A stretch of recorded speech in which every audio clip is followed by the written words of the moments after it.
Friends, good evening. কেমন আছো সবাই?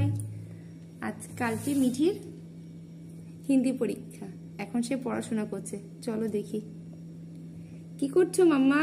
তুমি ড্রয়িং কালারের দিয়েছো জন্য আঁকবো আর তারপর রং করবো। আচ্ছা ঠিক আছে, তুমি তো হিন্দিতে অনেক কবিতা মুখস্থ করেছো, একটা কবিতা শোনাও তো। আমি पेड़ দিয়ে একটা কবিতা শোনাচ্ছি। আচ্ছা ঠিক আছে, বলো।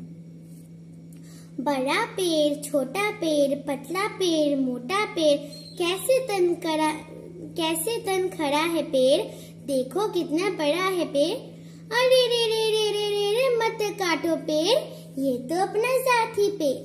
আচ্ছা, তুমি কি বুঝতে পারলে কবিতাটা থেকে বলো। মানে হচ্ছে বড় গাছ, ছোট গাছ, পাতলা গাছ, মোটা গাছ, কত গাছ একসাথে দাঁড়িয়ে আছে, এত লম্বা মোটা বড় ছোট সব গাছ মিলিয়ে সব ধরনের গাছ।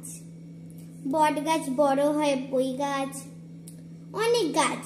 ওটাই বলছে আরে রে রে রে রে রে তোমরা কাটবে না এই গাছটা, এ তো নিজের সাথী গাছ। তো ফ্রেন্ডস, আমার কবিতাটা কেমন লাগলো জানাতে ভুলো না।